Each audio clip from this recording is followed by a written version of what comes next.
라이터로 많이 제거를 합니다. 잘 못하시면은 스폰이 녹아버릴 수도 있어요. 고고다이. 안녕하세요. 고고다이브 대표 김영석입니다. 고고다이브 콘텐츠팀 박별입니다. 대표님, 제가 이번에 월급이 들어와서 프리다이빙 장비를 지르려고 마음을 먹었거든요. 근데 이거 너무 어려운데요? 뭐가 어려워요? 마스크를 사려고 재질이 다르고 핀 찾으려고 보니까 가격이 완전 천차만별인 거예요. 또 슈트 같은 거 꼭 사야 되나요? 또 전문 장비라서 상세 페이지 읽어보면 뭐라고 막 써있는데 뭔지도 모르겠고 맞아요. 무슨 차인지도 모르겠고 뭐는 또 비싼데 왜 비싼지도 모르겠고 이런 걸 말씀하시는 것 같아요. 충분히 이해가 됩니다. 네. 별님이 관심 가지고 있는 제품이 있어요? 좀 제일 저렴한 스노클 마스크 세트를 제일 관심 있게 보고 있긴 해요. 마스크나 스노클 같은 경우는 입이 또 닿잖아요. 맞아요. 그리고 렌탈 장비 쓰다 보면 좀 찜찜해할 수도 있어서 가격대가 되게 비싸지가 않아요. 사실 생각해보면 상대적으로 다른 장비에 비해서 되게 저렴한 편이기 때문에 제일 많이 사시는 편이죠. 제일 먼저. 오늘은 프리다이빙 전반적으로 무슨 장비가 있는지 간단하게만 설명하면 드리고, 마스크 스노클 세트, 안면 장비라고 보통 해요. 얼굴에 착용하는 장비에 대해서 뭐 어떤 특징이 있고 별님한테 맞는 장비는 어떤 거다 이렇게 좀 추천도 드릴게요. 프리다이빙 할 때 필요한 장비가 뭐 있는지 어떻게 알고 있나요? 연습할 때 보면 뭐 스노클 마스크, 스노클 마스크 맞아요. 핀? 뭐 오리발, 그죠? 네. 오리발. 그렇게 일단 많이들 제일 처음에 많이 사시는 것 같고, 또 수트. 수트가 보온 목적도 있지만 프리다이빙 할 때 부력 목적도 있어요. 수심이 깊이 목적으로 하시는 분들은 추워서 입는 게 아니고 부력 때문에 입는 거예요. 이거 없으면 너무 가라앉으니까. 수트도 나중에는 구입하시게 될 거예요. 상급 다이버가 되시면. 가방도 있을 수 있고 오리발 넣고 이래야 되니까. 컴퓨터, 시계라고 부르시는 말은 시계 아닙니다. 컴퓨터예요. 컴퓨터 왜 차죠? 프리다이빙에서는 글쎄요, 몇 초 숨 참았나 보려고? 그 애플워치로 되지 않아요? 그러니까요. 뭐 그냥 뭐 그러게 왜 사지? 그죠? 여러 가지 기능들이 이렇게 한꺼번에 다 들어가 있기 때문에 그래요. 수심도 잴 수 있고요. 수온도 잴 수 있고. 내 기록, 이 다이빙 프로파일이라고 그러는데 내려갔다 올라오는 기록들이 오. 다 저장이 남아요. 지금은 좀 이해하기 어렵겠지만 알람 기능을 되게 적극적으로 활용하기도 해요. 왜요? 예를 들면 15m에서 삐삐 울리게 설정을 해놓는 거야. 30m 목표하는 다이버야. 근데 쭉 내려가다가 나 몇 미터 왔지? 라고 17m 왔네? 좀만 더 가자. 이게 이럴 수가 없어요. 되게 예민한 상태이기 때문에. 이런 게 에너지 소모거든요. 그쵸. 어떻게 하면 좋을까요? 그냥 목이나 이런 데 걸어놓는 거야. 그냥 이렇게 눈 감고 내려가다가도 삐삐 울리면 15m 왔구나. 이런 내 수심 알람. 완전 최첨단이다, 최첨단. 그죠. 또 혹시 있나요? 수가 있으면 또 웨이트 벨트나 내 부력을 조절해야 되죠. 그것도 있고 또 이제 지식이 끝났는데요? 이제 좀 부수적인 장비들이에요. 스트림 다이빙 할 때 나랑 로프, 내가 저기서 너무 떨어지지 않게 하강 라인의 거리를 유지시켜줄 랜야드, 마스크 없이 노마스크로 다이빙을 할 경우 보통 노핀 노마스크로 많이 하거든요. 코를 잡지 않아도 되게 해주는 노즈 클립, 이렇게 여러 가지 장비가 있습니다. 그거 다 사야 되는 거예요? 프리다이빙 너무 비싼 거 아니에요, 운동? 초급 레벨 하고 있으니까 당장 수영장 가서 필요한 장비는 마스크, 스노클, 좀 욕심부린 다면 오리발 정도. 이 정도만 일단 있으면 되고, 그리고 이제 필요한 게 생기면 하나하나씩 구입하시면 될 것 같아요. 그러면 중급부터는 더 사는 게 맞는 건가요? 중급부터는 수심 20m 목표로 해서 쭉 들어가거든요. 맨몸으로 하면 위험해요. 부력이 너무 적어지기 때문에 축축 처지거든요. 네. 그럼 일단 필수적으로 사실 수트는 필요해요. 수트를 입고 나서 내가 부력이 너무 세다, 보완해줄 웨이트 벨트가 필요하기 때문에 그 정도만 일단 추가하셔도 중급 과정은 충분히 할 수 있어요. 그럼 제가 이번에 마스크에 관심이 가지게 돼서 그런데 혹시 이거 집에 그냥 굴러다니는 마스크 쓰면 안 되나요? 집에요? 옛날에 좀 스노클링 할 때 쓰던 그런 마스크 있거든요. 네, 방역 마스크 말씀하시는 거 아니에요? 스노클링 할 때 쓰는 마스크. 네. 요거도 되게 질문 많이 하세요. 전에 한 번쯤은 스노클링 해봤기 때문에 그쵸? 집에 어디 창고에 하나 있거든. 이거 그냥 저 가져가서 울고 먹으면 안 되냐요? 뭐 이런 질문인데 나. 그죠? 어떻게 좀 울고 먹고 싶은 게 사실 네. 인간 심리거든요. 케이스 바이 케이스긴 해요. 상황을 봤을 때는 좀 쓸만한 놈이 있으면 일단 처음이니까 그거 가져와서 해보시다가 보면 욕심이 생기실 겁니다. 네. 그럼 그때 구입하셔도 늦지 않아요. 뭐 이렇게 설명드릴 때 있는데, 기준으로 설명드리려면 프리다이빙 마스크는 뭐 특별한가요? 가지는 특징? 이런 걸 한번 간단하게라도 설명을 드려야 될 것 같은데, 일단은 그 스노클링 마스크, 스쿠버 마스크보다는 프리다이빙 마스크는 작아요. 내부 용적이 작다 뭐 이런 조금 어려울 수 있는 말을 쓰는데 네. 그냥 다 무시하시고, 이 눈알이라 그러죠? 렌즈도 작은 편이 많고 눈에 붙어 있어요.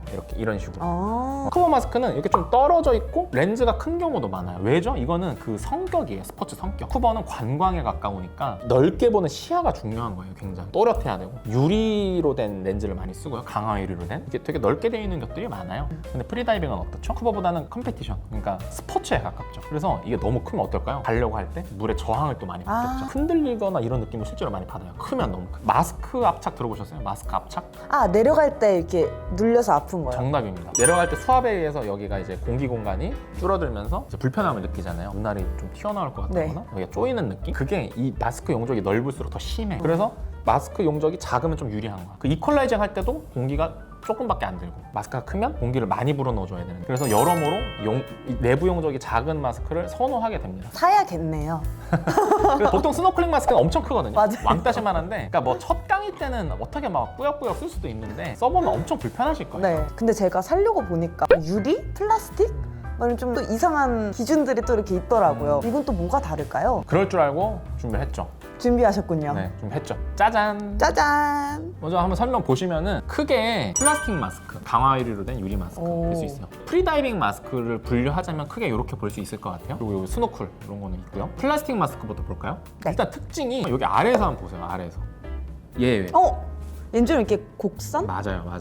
이 플라스틱 마스크 같은 경우는 여기 보면 면이 이렇게 곡면이에요. 곡면 휘어있죠. 플라스틱 특징이 이렇게 성형이 쉬울 거 아니에요. 곡면도 만들기 쉽고. 왜 그럼 곡면으로 만들어놨을까요? 이렇게 해야 여기 용적을 줄일 수가 있는. 이런 눈에 거의 붙어있게 되잖아요. 근데 여기 얼마나 부피가 작겠어. 이렇게 곡면으로 할수록 유리하죠. 부피 면에서는. 제조할 때도 좀 싸겠죠. 유리가 들어가는 것보다는 원가 절감도 할 수 있을 거고. 플라스틱이라서 빔 같은 게 덜, 우리가 포그 뭐라 그래야 돼 이거? 포그 뭐야?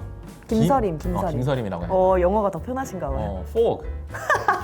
마스크 끼다 보면 여기 체온이나 콧김에 의해서 막 김이 서리는데 이런 게 좀 덜해요. 아무래도 유리보다는. 근데 단점이 뭘까요? 그러니까 이게 사실 한 번만 긁혀도 기스가 싹 나요. 잠수를 한 번 갔다. 그럼 바로 그냥 기스가 난다고 생각하시면 돼. 써보시면은 여기가 곡면으로 되어 있기 때문에 이 시야가 이게 왜곡이 됩니다. 휘어있는 듯한 게 느껴져요. 네. 어떤 걸 볼 때 이렇게 완전 또렷하게 보이는 걸 기대하시면 안 돼. 또 어떤 분은 좀 어지럽다고 표현하는 분도 계세요. 물멀미 같은 느낌? 잘 안 보이니까 어지럽다고 표현하는 분도 계십니다. 저 플라스틱 마스크는 빨리 바꿔야 될 수도 있어요. 여기 껴있는 게 빠질 수도 있고 심지어 물이 금방 새기도 해요. 사용하다 보면. 아무래도 조립형이다 보니까 어쩔 수 없는 부분이 있어요. 일종의 좀 소모품처럼 생각을 하셔야 되고, 그럼에도 불구하고 선수들이나 다이빙 하시는 분들이나 플라스틱 마스크 많이 쓰세요. 왜 그럴까요? 보는 스포츠가 원래부터 아니기 때문에 그래요. 풍광이 아니잖아요. 원래 목적이 프리다이빙은. 다이빙할 눈 감고 하기도 해요. 진짜요? 네, 선수들 영상 보시면은 눈 감고 다이빙, 마스크도 안 껴요 아예. 보는 게 목적이 아닌 스포츠다 보니까 상관이 없는 거지. 반면에 비교를 한번 해볼까요? 이런 유리 마스크 볼 때부터 어때요? 시야가 엄청 깨끗하죠. 또 유리로 되어 있으니까 내구성이 좋다. 장점은 뭐가 있을까요? 왜곡이 없이 보인다. 왜곡이 없이 보이니까 스쿠버 겸용으로도 많이 씁니다. 스쿠버랑 프리를 둘 다 하는 사람들이면 보통 이렇게 유리를 사는 게 좋겠네요. 하나만 사야 된다면 유리 마스크로 추천을 드려요. 별님도 이거 겸용으로 쓰셨죠? 써보신 적 있죠? 맞아요. 이거 대표님도 쓰시는 제품이잖아요. 맞아요. 저도 그냥 편하게 펀다이빙 다닐 때는 이거 씁니다. 근데 유리 마스크는 플라스틱보다 김이 잘 서리는 거 아닌가요? 네, 유리 마스크는 이미 설이죠. 그래서 항상 다이빙 전에 김서림 방지를 해줘야 됩니다. 김서림 방지는 어떤 식으로 하면 되나요? 마스크를 사셨으면 유막 제거를 해주셔야 되는데 치약을 이용하시면 됩니다. 치약을 마스크 안쪽 면에 따셔가지고 손으로 펴 바르세요. 근데 이제 여기 연마제가 있기 때문에 조금 힘을 줘가지고 닦아낸다는 느낌으로 치약을 발라주시면 돼요. 그런 다음에 물로 헹궈줍니다. 치약이 남아있지 않게 최대한 헹궈주시면 돼요. 그 다음에 좀 말려주세요. 물기가 없을 때까지. 그 다음에 방금 했던 거를 2, 3회 정도 하면은 일단 많이 제거가 되실 거예요. 그럼에도 불구하고 이제 좀 남아있는 유막이 있을 수 있어요. 그래서 그거는 라이터로 많이 제거를 합니다. 요거는 주의하셔야 되는 게 잘 못하시면은 이 주변에 있는 게 실리콘이거든요. 실리콘이 녹아버릴 수도 있어요. 라이터로는 몇 초 정도 지지면 되나요? 몇 초보다는 이렇게 라이터를 뒤지면은 이게 없어지는 게 보여요. 어떤 부분에. 그게 전체적으로 없어질 때까지 지지면 돼요. 세상의 방법은 치약으로 한번 하고 그다음 라이터로 한번 해주면 네. 완벽한 네. 안티포그 필요 없는 유리 마스크가 되는 건가요? 그렇지 않죠.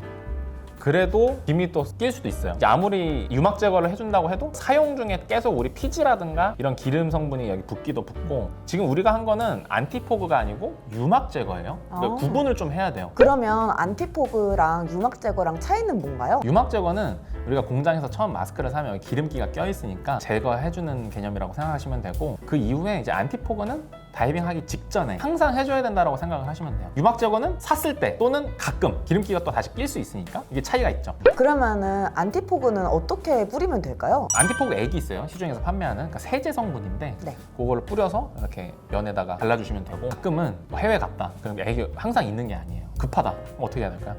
침으로 침으로. 네네. 바르고 나서 바로 헹궈주시는 분들이 있어요. 있죠, 그럼 있죠. 효과가 별로 없어요. 왜냐면 여기다가 우리가 막을 씌우는 거거든. 문질러 주시고 조금 방치를 하시면은 최소 그래도 한 10초? 살짝 마를 거 아니에요. 네. 마르면서 이제 막이 생길 거 아니에요. 다음에 이제 물을 헹구시면 되는데 수영장 같은 경우에는 또 이제 거기 팍 이러면 막 거품 일어나고 주변 사람들이 불쾌해할 수 있어요. 그러니까 물을 이렇게 잘 넣으셔가지고 헹구고 바깥으로 버리시는 거죠.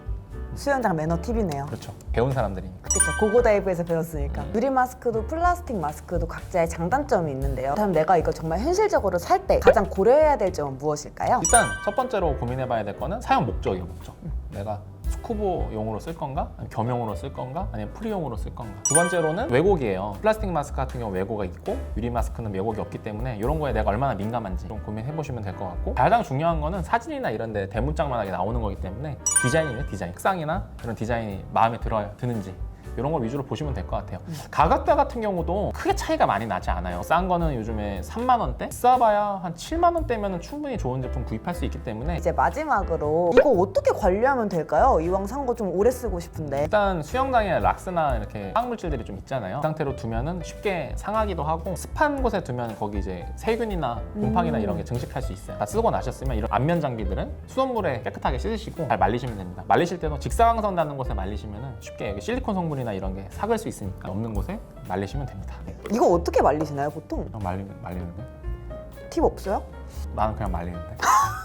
이 걸 때가 있으면 이렇게 걸어두시면 오. 물이 쫙 빠지겠죠. 완전 천재. 저희 여태까지 이거 이렇게 말렸거든요. 이렇게. 바보죠? 마스크에 대한 강의를 듣게 해서 너무너무 좋고요. 이제 이왕 사는 김에 제대로 된 마스크를 사서 즐거운 다이빙을 하도록 하겠습니다. 화이팅!